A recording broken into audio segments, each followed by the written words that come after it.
यह कहानी एक ऐसे वली की है जो रमजान के महीने में सफर से अपने घर लौट रहे थे। रास्ते में अचानक इफ्तार का वक्त हो गया। उनके पास रोजा खोलने के लिए कुछ भी नहीं था, न खाना न पानी। वो एक घर में गए और वहां एक सुंदर लड़की को देखकर बोले, हे मुस्लिम बहन, मैं रोजेदार हूं, सफर में था और अचानक इफ्तार का वक्त हो गया। मेरे पास एक बूंद पानी भी नहीं है, क्या तुम मुझे थोड़ा पानी दे सकती हो ताकि मैं रोजा खोल सकूं? लड़की ने मुस्कुराते हुए कहा, आप अंदर आइए, मैं इंतजाम करती हूँ। वो लड़की उन्हें अंदर ले गई और तरह तरह के खाने उनके सामने रख दिए। वली ने अल्लाह का शुक्र अदा किया और इफ्तार कर लिया। लेकिन उन्हें ये नहीं पता था कि वो लड़की कोई आम लड़की नहीं थी। वो इस शहर की मशहूर महिला थी। लोग उसे रात की रानी कहते थे। उसका असली नाम लैला था। अगले दिन जब वली सो रहे थे, उन्होंने सपना देखा। एक सफेद कपड़ों में शख्स उनके पास आया और बोला, ऐ अल्लाह के बंदे, तुम एक सच्चे मोमिन होकर एक बदनाम औरत के घर कैसे इफ्तार कर सकते हो? वली चौंक गए, बोले, मुझे तो कुछ पता ही नहीं था। अगर मुझे पता होता तो मैं कभी वहां नहीं जाता। तब उस शख्स ने कहा, उस औरत ने तुम पर एहसान किया है, तुम्हें खाना खिलाया है। अब तुम्हारा फर्ज है कि तुम भी उस पर एहसान करो, उसे गलत रास्ते से निकालकर सही राह पर लाओ। वली ने कहा, क्या ये इतना आसान है? वो एक वेश्या है, शहर के अमीर लोग उसके पास जाते हैं, क्या वो सब कुछ छोड़ देगी? उस शख्स की आवाज सख्त हो गई। तो क्या सिर्फ इसलिए कि वो पाप में है वो अच्छा नहीं बन सकती? क्या तुमने कभी उसे अच्छाई का रास्ता दिखाया? वली चुप हो गए। बात उनके दिल तक उतर गई। अगले दिन वो फिर लैला के पास गए।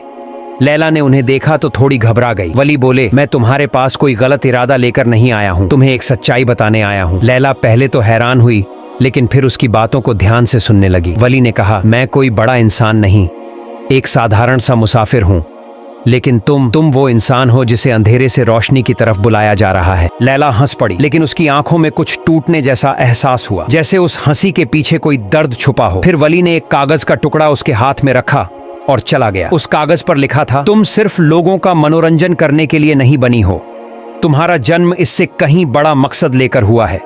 क्या तुम सच्चाई को जानना चाहती हो? लैला सारी रात सो नहीं पाई। उसका दिल बेचैन हो गया। वो सोचने लगी, ये कौन था, क्यों आया था मेरे पास? अगले दिन वो उस वली की तलाश में निकल पड़ी, लेकिन बहुत कोशिशों के बाद भी वो नहीं मिला। आखिरकार वो शहर के हाकिम के पास पहुंची और उस शख्स के बारे में पूछा। हाकिम थोड़ा हैरान हुआ और धीरे से बोला, लैला, वो आदमी कोई आम इंसान नहीं है, तुम्हें पता है वो कौन है? लैला बोली, नहीं, बस इतना जानती हूं कि उसने मुझे सवालों में उलझा दिया है। हाकिम ने कहा, वो एक साधक है, उसका नाम जायद है। पहले वो एक अमीर व्यापारी था, लेकिन फिर उसने सब कुछ छोड़ दिया और सच्चाई की तलाश में निकल पड़ा। वो सिर्फ उन्हीं के पास आता है जिनके लिए अल्लाह की कोई खास योजना होती है। यह सुनकर लैला का दिल कांप गया। वो यकीन नहीं कर पा रही थी कि अल्लाह का एक वली उसके जैसी औरत के लिए आया था। फिर उसने हाकिम से उस वली का पता लिया और उसे ढूंढने निकल पड़ी। उधर वो वली एक मस्जिद में बैठे थे। जैसे ही उन्होंने लैला को आते देखा, उनके चेहरे पर मुस्कान फैल गई। वो धीरे से बोले, तुम आ गई, मुझे भरोसा था तुम जरूर आओगी। लैला की आवाज सूखी और भारी थी। उसने पूछा, आपने मुझे इन सवालों के सामने क्यों खड़ा कर दिया? वली मुस्कुराए और बोले, क्योंकि तुम जानती हो कि तुम सिर्फ एक रात की सुंदरता के लिए नहीं बनी हो, अल्लाह ने तुम्हें एक घर की रानी बनने के लिए भेजा है। यह सुनकर लैला का दिल फिर से कांप उठा। वली ने फिर पूछा, लैला, तुम इस रास्ते पर कैसे आई? क्या कभी अपने आत्मसम्मान के बारे में सोचा? लैला की आंखें भर आईं। आंसू बहते हुए बोली, कोई लड़की अपनी मर्जी से अपनी इज्जत नहीं बेचती, हालात उसे मजबूर कर देते हैं। मैंने बचपन में ही अपने माँ बाप को खो दिया था, फिर एक व्यापारी ने मुझे गोद लिया, पर कुछ दिन बाद उसने धोखा दिया और मुझे ऊंची कीमत में एक वैश्या को बेच दिया। तभी से मेरी ये हालत है। उसकी बात पूरी भी नहीं हुई थी कि तभी 2 हथियारबंद लोग वहां दौड़ते हुए आए। उनमें से एक गुस्से में बोला, लैला, तेरा पुराना जीवन ही तेरा सच है, तू कभी बदल नहीं सकती, तू हमारी ताकत है। फिर उसने हथियार उठाकर वली की तरफ बढ़ाया। लैला का दिल धड़कने लगा। एक पल के लिए वो डर गई, पर फिर उसने साहस जुटाया और बोली, इस आदमी को कुछ मत कहना, ये बेगुनाह है, बताओ तुम क्या चाहते हो? एक आदमी बोला, तुम हमारे लिए एक रत्न हो, अगर तुम चली गई तो हम बर्बाद हो जाएंगे। ये सुनकर लैला को बहुत चोट पहुंची। उसे ऐसा लगा जैसे वो कोई इंसान नहीं, सिर्फ एक चीज है, एक सामान। तभी वली ने बहुत शांत स्वर में कहा, इंसान की असली कीमत उसके दिल से तय होती है। अगर तुम सच में मुक्ति चाहती हो तो अब फैसला करना होगा। लैला ने गहरी सांस ली और बहुत शांत आवाज में कहा, मैं अब उस जीवन में वापस नहीं जाना चाहती। तभी एक आदमी उस पर झपटा, लेकिन उससे पहले वली उसके सामने आ गए। उस आदमी ने वली को जोर से धक्का दिया और वली जमीन पर गिर गए। यह देख लैला चिल्ला पड़ी। गुस्से और डर के बीच उसने एक पत्थर उठाया और उस आदमी के सिर पर मार दिया। फिर वह वली को उठाकर वहां से भागी। वो दोनों तेजी से दौड़ रहे थे। पीछे से लोगों की आवाजें आ रही थीं, लेकिन लैला के दिल में अब बस एक ही बात थी, मैं मुक्ति चाहती हूं, मैं सच्चाई चाहती हूं। कुछ समय बाद वे एक पुरानी इमारत में पहुंचे और वहां छिप गए। वली, जिनका नाम जायद था, उनके माथे से खून बह रहा था। उन्हें बुखार था, लेकिन आंखों में शांति थी। थकी आवाज में बोले, लैला, तुम अपनी पहली जंग जीत चुकी हो। लैला हाँफते हुए बोली, लेकिन मेरी राह तो अभी शुरू भी नहीं हुई है, पता नहीं आगे क्या होगा। जैद मुस्कुराए और बोले, यही तो असल बात है, मुसाफिर की राह कभी आसान नहीं होती। उधर शहर के एक कोने में फिर से वही लोग इकट्ठा हो रहे थे। उन्हें पता था कि लैला भाग गई है, लेकिन ये नहीं पता था कि अब लैला रात की रानी नहीं रही, वो एक नई राह पर चल पड़ी थी। पुरानी इमारत में छुपी लैला का दिल अब भी तेज धड़क रहा था, लेकिन अब उस धड़कन में डर नहीं, साहस था, मुक्ति का स्वाद था। फिर वो जायद से धीरे से बोली, अब हम क्या करेंगे? तब जायद ने थोड़ी देर सोचकर कहा, तुम्हें शहर छोड़ना होगा लैला, लेकिन ये अंधेरी दुनिया तुम्हें इतनी आसानी से नहीं जाने देगी। ये सुनकर लैला चुप हो गई। फिर धीमी आवाज में बोली, पर मैं कहाँ जाऊं? इस दुनिया में मेरा कोई नहीं है। जायद ने बड़ी शांति से जवाब दिया, अल्लाह के दरबार में जिसका कोई नहीं होता, वही सबसे ताकतवर होता है। अल्लाह पर भरोसा रखो। उन्होंने वादा किया है, जो उनकी राह पर चलना चाहता है, उसके लिए वे कई रास्ते खोलते हैं। इसके बाद वे रात के अंधेरे में शहर से बाहर निकल पड़े, लेकिन थोड़ी ही दूर चलने पर उन्हें देखा कि शहर की सीमा पर हथियार लिए लोग गश्त कर रहे थे। लैला ने गहरी सांस ली। तब जायद ने उसके कंधे पर हाथ रखकर कहा, डरने की जरूरत नहीं है। शहर में एक पुरानी सुरंग है, जिसे बस कुछ लोग ही जानते हैं। हम उसी से निकलेंगे। लैला हल्के से मुस्कुराई और बोली, डर किसका? आप साथ हैं तो डरने की कोई बात ही नहीं, लेकिन मैं किसी भी तरह से मुक्ति चाहती हूँ। वे सुरंग के रास्ते चलने लगे। कुछ ही देर में पीछे से पैरों की आवाजें आने लगीं, जैसे कोई उनका पीछा कर रहा हो। जायद ने लैला की ओर देखा और गंभीर स्वर में कहा, अब यह तुम्हारे ऊपर है लैला। क्या तुम रोशनी की ओर जाना चाहती हो या फिर अंधेरे में लौटना? लैला ने आंखें बंद की, फिर धीरे से कहा, मैं रोशनी चाहती हूँ, मैं अंधेरे में नहीं लौटना चाहती। फिर थोड़ी देर चुप रहकर उसने फुसफुसाते हुए पूछा, क्या हम पकड़े जाएंगे? जायद की आवाज में गहराई थी।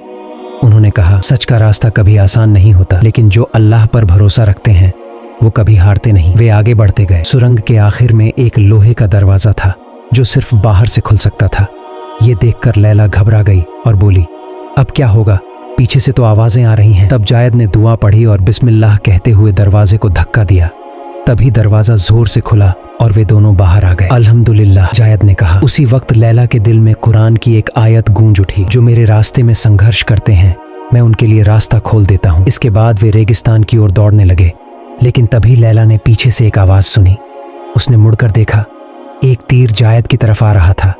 बिना सोचे लैला दौड़कर जायद के सामने आ गई और तीर अपने शरीर में ले लिया। धड़ाम, वह जमीन पर गिर पड़ी। जायद चौंक कर उसकी ओर भागा। देखा, लैला के कपड़े खून से भीग गए थे, लेकिन उसकी आंखों में शांति थी। वो मुस्कुराकर बोली, अब मैं मुक्त हूं, मैं अंधेरे से बाहर आ चुकी हूं। उसी वक्त रेगिस्तान की गहराई से कुछ रहस्यमय लोग वहां पहुंचे। उनमें से एक ने जायद के कंधे पर हाथ रखा और कहा, तुम लोग सच्चाई के रास्ते पर हो, अल्लाह ने हमें तुम्हारी मदद के लिए भेजा है। उन्होंने लैला को एक ऊंट पर बैठाया।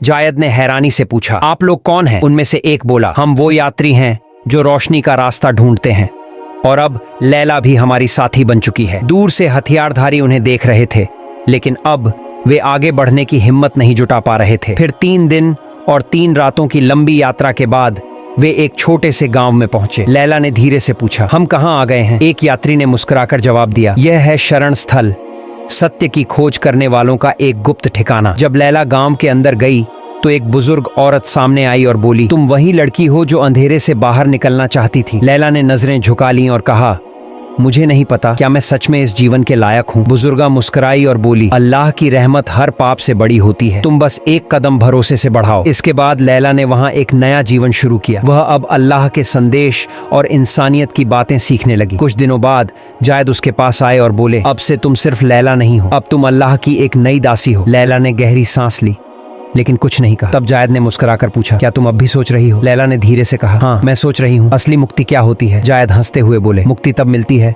जब इंसान अपने रब से खुद से ज्यादा प्यार करना सीख जाता है। ये सुनकर लैला की आंखों से आंसू निकल आए। वह बोली, क्या मैं सच में एक नई शुरुआत कर सकती हूँ? जायद ने नजरों में भरोसा भरकर जवाब दिया, जरूर, क्योंकि जिन दिलों को अल्लाह खोल देते हैं उन्हें कोई बंद नहीं कर सकता। फिर एक दिन लैला एक पेड़ के नीचे बैठकर कुरान पढ़ रही थी। तभी जायद उसके पास आए और बोले, लैला, हमने एक साथ बहुत समय बिताया है। तुम्हारे साथ ये सफर मेरी जिंदगी का सबसे बड़ा सम्मान रहा है। लेकिन अब मैं तुमसे एक सवाल करना चाहता हूँ। लैला ने मुस्कुराते हुए कहा, बिल्कुल पूछिए। जायद बोले, क्या तुम मेरे साथ अल्लाह के रास्ते पर इस जीवन का बाकी समय बिताना चाहोगी? ये सुनकर लैला की आंखें भर आईं। दिल को एक अजीब सी शांति छू गई। वह बस बोली, मैं जरूर चाहती हूँ। मैं चाहती हूँ कि हमारा सफर यूं ही अल्लाह की राह पर चलता रहे और आप मेरे जीवन का हिस्सा बने रहें। जायद ने नर्म मुस्कुराहट के साथ कहा, तो फिर मैं तुम्हें अपनी जीवन संगिनी के रूप में अपनाना चाहता हूँ। लैला, क्या तुम मेरी पत्नी बनोगी? लैला कुछ बोल नहीं सकी, बस उसकी आंखों ने हाँ कह दी।